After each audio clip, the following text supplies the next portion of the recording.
جیسے ہی ریل گاڑی plate form پر رکی، ہم اپنے ڈبے میں چڑھے اور میں جلدی سے کھڑکی کے ساتھ والی نشست پر بیٹھ گیا تاکہ باہر کے سارے نظاروں سے لطف اندوز ہو سکوں۔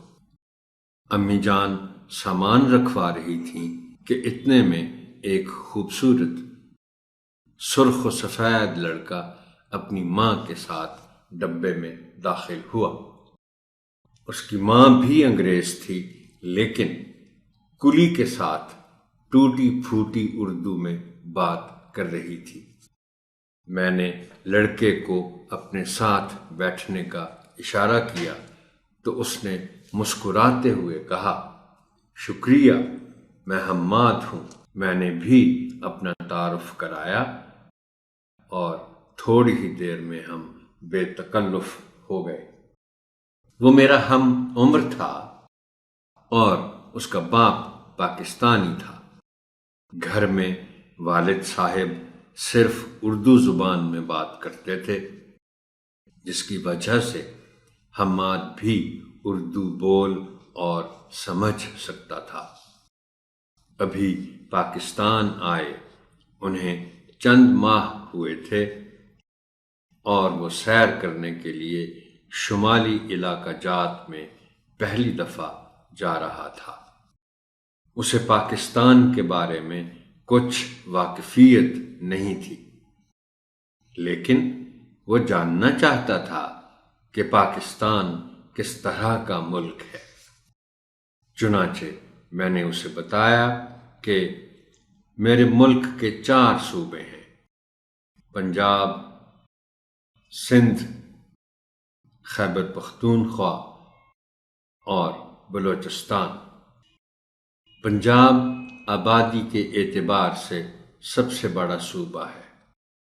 یہ زراعت اور صنعت کے حوالے سے بہت مشہور ہے۔ اس کا دارالحکومت لاہور ہے، جو باغوں اور یونیورسٹیوں کا شہر کہلاتا ہے۔ پھر خیبر پختونخوا ہے، جو بلند و بالا پہاڑی مقامات کے لیے مشہور ہے۔ اس کا صدر مقام پشاور ہے، جو پھولوں کا شہر کہلاتا ہے۔ پھر سندھ ہے، اس کا دارالحکومت کراچی ہے، جو اپنی وسیع بندرگاہ کی وجہ سے منفرد مقام رکھتا ہے۔ کراچی بھی اپنی صنعتوں کے حوالے سے مشہور ہے۔ بلوچستان اس کا 4تھا صوبہ ہے، جس کا دارالحکومت کوئٹہ ہے۔ یہ اپنے پھلوں کی وجہ سے بہت مشہور ہے۔ بلوچستان میں بڑے بڑے پہاڑی سلسلے ہیں، جو اپنی معدنیات کی وجہ سے مشہور ہیں۔ پاکستان کا دارالحکومت اسلام آباد ہے، جو بہت خوبصورت شہر ہے۔ پاکستان کے شمالی پہاڑی علاقہ جات اپنی خوبصورت وادیوں، نظاروں، موسموں، آبشاروں، پھلوں اور پھولوں کے لیے بے مثال ہے۔ ان میں مری، سوات، ایبٹ آباد، آزاد کشمیر اور گلگت بلتستان کے علاقے شامل ہیں۔ محکمہ سیاحت ان علاقوں میں آمد و رفت کو آسان بنانے اور ان کی خوبصورتی قائم رکھنے کا بندوبست کرتا ہے۔ سیاحوں کے قیام و طعام کے بہت اچھے انتظامات ہیں۔ ناران، کاغان، جھیل سیف الملوک، شوگراں، لال آزار، ایوبیہ، نتھیا گلی، بالا کوٹ، وادی نیلم وغیرہ جیسے دلکش نظارے دل موہ لیتے ہیں۔ دریائے نیلم اور دریائے سوات کے کنارے پر بیٹھ کر کھانے پینے کا مزہ ہی کچھ اور ہے۔ گلگت بلتستان میں شاہراہ کراکرم، ہنزا نگر، وادی نلتر، جھیل عطا آباد، وادی کمراٹ جیسے مقامات حسن اور رنگوں سے لبریز ہے۔ قلعہ التت اور قلعہ بالتت اپنے تاریخی پس منظر کی وجہ سے ایک خاص مقام رکھتے ہیں۔ یہاں کے لوگ پڑھے لکھے، امن پسند اور مہمان نواز ہیں۔ خوبانی، چیری، اخروٹ اور سیب کے درخت کثرت سے نظر آتے ہیں۔ وادی ہنزا کو خوبانی کا دیس بھی کہتے ہیں۔ یہاں کا خنجراب نیشنل پارک دنیا کا سب سے اونچا قومی پارک ہے۔ پاکستان کا قومی جانور مارخور انہی پہاڑوں میں پایا جاتا ہے۔ پاکستان کے تمام شمالی پہاڑی علاقوں میں بہتی ندیاں، برفانی چوٹیاں، پتھریلے بنجر پہاڑی سلسلے، سرسبز پہاڑ، گلیشیئر اور جھیلوں جیسے نظارے سیاحوں کو اپنی طرف متوجہ کرتے ہیں۔ حماد بہت دلچسپی سے میری سب باتیں سن رہا تھا۔ پھر اس نے مجھے بتایا کہ جب میں اسے پاکستان کے بارے میں بتا رہا تھا تو اس نے اپنے فون پر میری تمام گفتگو ریکارڈ کر لی تھی تاکہ وہ دوبارہ سن کر اسے تحریر کر سکے۔ اسے پاکستان بہت پسند آیا تھا۔ اب طلباء سے باری باری عبارت کی قرأت کروائیے، مناسب وقفوں میں تلفظ کی درستی کیجیے اور صحیح تلفظ کی ادائی کی مشق بھی کروائیے۔ اس ضمن میں درج ذیل الفاظ آپ کی خاص توجہ چاہیں گے۔ پلیٹ فارم، محترم ٹیچر، یہ لفظ عام طور پر پلیٹ فارم کے طور پر بولا اور پڑھا جاتا ہے، لیکن یہ درست نہیں ہوگا، اس لیے کہ انگریزی میں چونکہ پلیٹ اور پلیٹ دو الگ الگ الفاظ ہیں، اور پلیٹ ہمیں فارم سے پہلے استعمال کر کے ایک غلط تاثر نہیں پیدا کرنا۔ سو پلیٹ کا کوئی فارم نہیں ہوتا۔ یہ انگریزی میں چونکہ اس کو پلیٹ سے الگ کرنے کے لیے اس لفظ کے اس حصے کو پلیٹ پڑھا جاتا ہے، تو ہمیں بھی اس کو پلیٹ فارم ہی پڑھنا چاہیے۔ اب دیکھیں نا، انگریزی میں تو فارم نہیں کہا جاتا، لیکن ہم اس کو اردو میں لا کر بہرحال فارم ہی کہیں گے، لیکن پلیٹ کو پلیٹ نہیں کہا جا سکتا۔ سو اس لفظ کو بولا جائے گا پلیٹ فارم۔ نشست، یہاں اعراب کا مقصد یہ ہے کہ شین اور سین کو الگ الگ کر کے نمایاں کر کے پڑھا جائے، پتہ چلے کہ شین اور سین الگ الگ بولے جا رہے ہیں۔ نشست، تھوڑا سا احتیاط کی ضرورت ہوتی ہے۔ تعارف، عام طور پر پڑھنے اور بولنے میں لوگ تعارف کہہ جاتے ہیں، رے پر زبر استعمال کر جاتے ہیں، صحیح تلفظ ہے تعارف۔ بے تکلف، یہاں لام پر شد کے ساتھ پیش ہے، اور اسی کو چونکہ شد کو شد کے طور پر ہی پڑھا جائے گا، زور دے کر پڑھا جائے گا، لیکن عام گفتگو میں لوگ اس کو اکثر بے تکلف پڑھ جاتے ہیں، یعنی بے تکلف کے ساتھ وہ تکلف نہیں کرتے، بے تکلف پڑھ جاتے ہیں، تو بے تکلف۔ شمالی، شمال سے شمالی، شمال نہیں پڑھا جا سکتا اس کو، شمال، شمالی۔ اعتبار، تے کے نیچے زیر کا آپ خاص خیال رکھیں گے اور بچوں کو بھی یہی بتائیں گے، کیونکہ عام طور پر اس کو ویسے تو جلدی میں لوگ عین کو بھی کھا جاتے ہیں، اعتبار کہہ جاتے ہیں، غلط ہے بالکل، لیکن اعتبار بھی غلط ہے، یہ پڑھا جائے گا اس کو اعتبار، تے کے نیچے زیر کو نمایاں کرنا ہے اور اس کا خاص خیال رکھنا ہے۔ منفرد، منفرد پڑھ جاتے ہیں لوگ، میں خود کسی زمانے میں اس کو منفرد پڑھ جاتا تھا، تو اس کو منفرد پڑھنا ہے۔ معدنیات، معدنیات، دنیات، حسن، حسن کہہ جاتے ہیں لوگ جلدی میں، حسن پڑھا جانا چاہیے اس کو۔ امن، یہ لفظ عام طور پر زیادہ تر لوگ اس کو امن ہی پڑھتے ہیں، جبکہ اس کو یہ انہی 3 حرفی الفاظ کی فہرست میں شامل ہے جس میں درمیانی حرف پر جزم کا استعمال ہے۔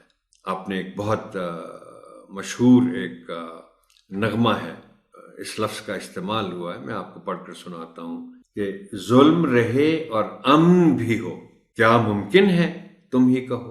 اور میں یہاں یہ بھی ذکر کرتا چلوں، میں نے پہلے بھی شاید کہیں اس کا یہ بات کہی ہوگی کہ محترم ٹیچر، شاعری کا مطالعہ آپ ضرور کیا کریں، چونکہ شاعری پڑھنے میں فائدہ ایک یہ بھی ہے، یہ تو بہت سے فوائد ہیں، کہ آپ ذرا کسی لفظ کو غلط تلفظ کے ساتھ اگر پڑھ دیں گے تو شعر کا وزن خراب ہو جائے گا اور آپ فوراً وہاں رک جائیں گے کہ یہ کچھ غلطی ہو گئی ہے۔ آپ اگر شعر میں امن کی جگہ امن پڑھ جائیں گے تو شعر کا وزن تو خراب ہوگا۔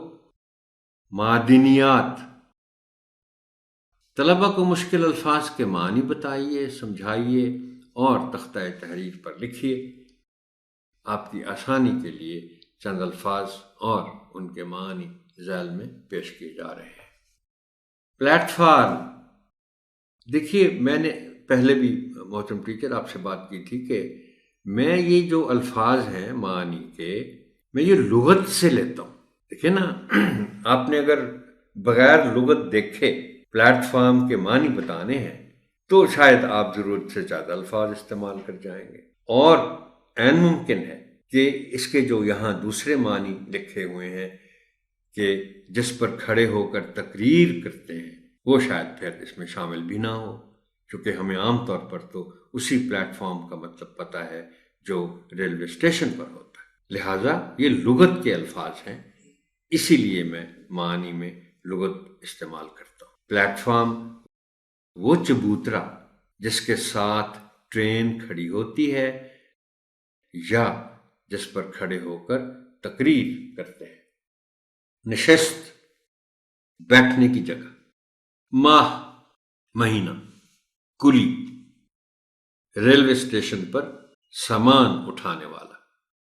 ویسے تو یہ بس اسٹینڈ پہ بھی ہوتے ہیں اور کئی جگہوں پہ بھی ہوتے ہیں، لیکن لفظ کلی بولتے ہی ذہن میں ریلوے اسٹیشن آتا ہے۔ بلند و بالا، بہت اونچے۔ اعتبار سے، لحاظ سے، حوالے سے۔ معدنیات، چیزیں جو کان سے نکلے، کان کنی ہوتی ہے نا، وسیع، لمبی چوڑی، زیادہ رقبے پر کوئی چیز پھیلی ہوئی۔ لیکن اب اگرچہ اتنا وقت نہیں ہوتا ظاہر ہے ٹیچر کے پاس بھی کہ کوئی بہت زیادہ پھیلا دے چیزوں کو، لیکن آپ کو ہر لفظ کے ایک سے زیادہ معنی اگر ہیں تو ان میں سے چند کے بارے میں تو بتانا چاہیے۔ اب دیکھیں نا، وسیع لفظ جو ہے یہ لمبے چوڑے علاقے کے لیے بھی استعمال ہوتا ہے کہ فلاں چیز کا رقبہ بہت وسیع، لیکن آپ اس کے ساتھ ساتھ اس کا یہ استعمال بھی کرتے ہیں کہ فلاں موضوع بہت وسیع ہے، دھاتے نکالتے ہیں، تو معدنیات کا مطلب دھاتے ہے۔ قیام و طعام، قیام ٹھہرنا، رہنا، آمد و رفت، آنا جانا۔ اب یہ فارسی پھر آگے آمد کے معنی آنا اور رفت کے معنی جانا، اور فارسی میں مصدر ہوتا ہے آمدن اور رفتن، سٹے کرنا، اور طعام کھانا۔ لبریز، بھرے ہوئے، دل موہ لینا، دل جیت لینا، بنجر ناقابل کاشت زمین جس پر ہم کوئی فصل نہ بو سکے۔ بند کتابوں کے ساتھ پہلے آپ عبارت کا مفہوم بیان کریں اور پھر طلباء کو خاموش قرأت کا وقت دیں۔ اس کے بعد ان کی کتابیں بند کروا کر منتخب بچوں کو عبارت کا مفہوم بیان کرنے کے لیے کہیں۔ اب آپ چند الفاظ کا انتخاب کریں اور بچوں سے کہیں کہ وہ ان الفاظ کو استعمال کرتے ہوئے اپنے جملے لکھیں۔ آپ ان کے جملوں کی اصلاح کریں اور پھر نمونے کے طور پر خود بھی ان الفاظ کے جملے بنائیں اور تختہ تحریر پر لکھیں۔ اب ہم آتے ہیں متعلقہ حاصلات تعلم کے حوالوں کے ساتھ مشق، زبان شناسی اور لکھائی کے کچھ اہم پہلوؤں کی طرف۔ سرگرمی ہے میرا چھٹی کا دن پر تصاویر کی مدد سے پیراگراف لکھنا۔ یہ سرگرمی صفحہ نمبر 110 پر تخلیقی لکھائی کے تحت ہے۔ یہ کچھ سرگرمیاں ان تصاویر میں دکھائی گئی ہیں۔ ان تصاویر کی مدد سے بچوں نے پیراگراف لکھنا ہے جس کا عنوان ہے میرا چھٹی کا دن، اور حاصل تعلم اس کا ہے کہ طلباء کوئی منظر یا منظر کی تصویر دیکھ کر کم از کم 10 جملوں پر مشتمل عبارت لکھ سکیں۔ محترم ٹیچر، میں یہاں اتفاق سے میرے ذہن میں یہ بات آ گئی اور سوچا کہ آپ کے گوش گزار کرتا چلوں۔ آپ نے بھی کبھی ضرور سوچا ہوگا اور ذہن میں ایک سوال اٹھایا ہوگا کہ یہ کتابوں میں جو آخری مہارت ہے وہ ہے لکھائی، لیکن عام لکھائی اور تخلیقی لکھائی کو الگ الگ پیش کیا گیا ہے۔ سوچا آپ نے شاید کبھی یہ ضرور ہوگا کہ عام لکھائی اور تخلیقی لکھائی میں فرق کیا ہے۔ تو میں آپ کو مختصر اس کی وضاحت کر دیتا ہوں کہ بھی عام لکھائی تو عام لکھائی ہے، یعنی آپ نے کوئی جملے کہیں سے دیکھ کر لکھنے ہیں، کوئی گرامر کا کام ہے اس پہ آپ نے جملے لکھنے ہیں، کوئی تصویر ہے مثال کے طور پر، بلکہ یہ بہتر مثال ہے، کوئی تصویر ہے جس میں کوئی 6 7 8 چیزیں نظر آ رہی ہیں اور آپ نے بچوں کو کہا کہ اس تصویر میں نظر آنے والی چیزوں میں سے کسی 5 چیزوں کے نام لکھیں۔ اب انہوں نے یہ تصویر دیکھی، ان کو نظر آ گئی کہ یہ کس کس چیز کی تصویر ہے، اور انہوں نے بڑی آسانی کے ساتھ 5 تصویر کے نام لکھ دیے، 5 چیزوں کے نام لکھ دیے۔ یہ تو ہے عام لکھائی۔ تخلیقی لکھائی کیا ہے؟ یہ یاد رکھنا میری بات محترم ٹیچر کہ تخلیقی لکھائی وہ لکھائی ہے جہاں بچے کو اپنے تصور سے کچھ کام لینا پڑے، یعنی امیجنیشن سے کچھ کام لینا۔ وہ آنکھیں بند کر کے سوچے کہ اچھا یہ کیا ہے، امیجن کرے اور کچھ نئی بات پیدا کر کے لکھے، تو وہ ہوگا تخلیقی لکھائی۔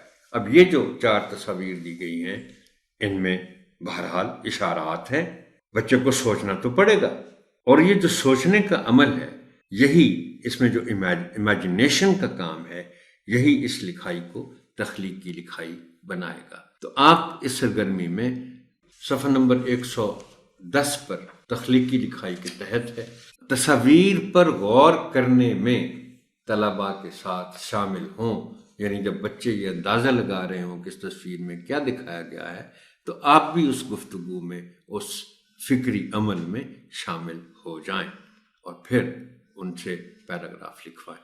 یہ سیشن یہاں تک ہی محترم ٹیچر، آپ کی سماعت کا شکریہ۔ اللہ حافظ ناصر۔